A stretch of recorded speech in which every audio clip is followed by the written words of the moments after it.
So ngayong araw nga pala ay magpapainom na naman tayo ng mga kabayo mga ka-idol. Ito yung dalawang pula natin na kabayo na ating paiinumin ngayon.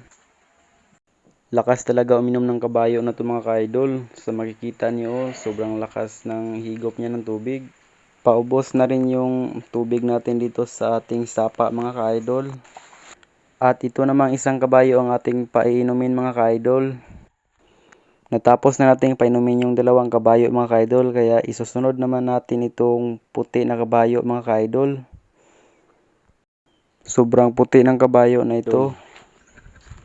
Ito yung pinaka puting kabayo dito sa amin mga ka-idol.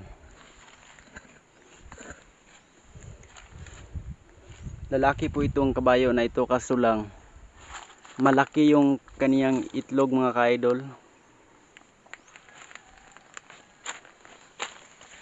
Champion pala ito sa bugno itong kabayo na ito mga ka-idol. So ngayon pupunta na tayo sa ating mga sapa mga ka-idol. Sobrang init talaga ng panahon ngayon mga ka-idol, kaya papainumin natin itong mga kabayo na ito mga ka-idol. Din yung panghuling painumin natin na kabayo, yung kabayo na matapang mga ka-idol. O sa makikita nyo dito, naghanap talaga siya ng tubig na maiinom. Kasi uhaw na itong kabayo.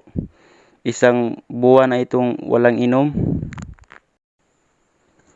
Lakas talaga uminom ng kabayo na ito mga ka-idol. Itong kabayo na to ay napakakinis.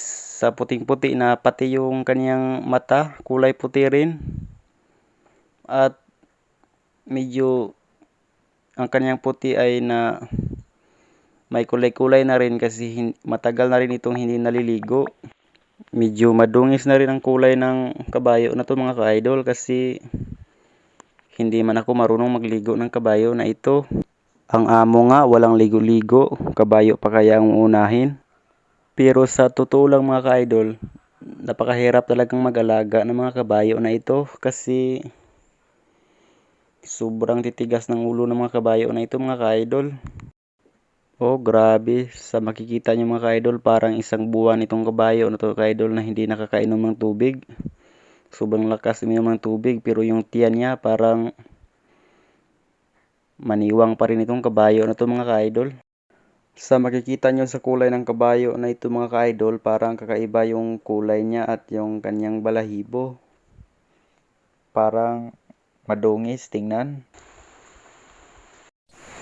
Pakipalo nyo ko mga ka-idol. So yan lang muna mga ka-idol.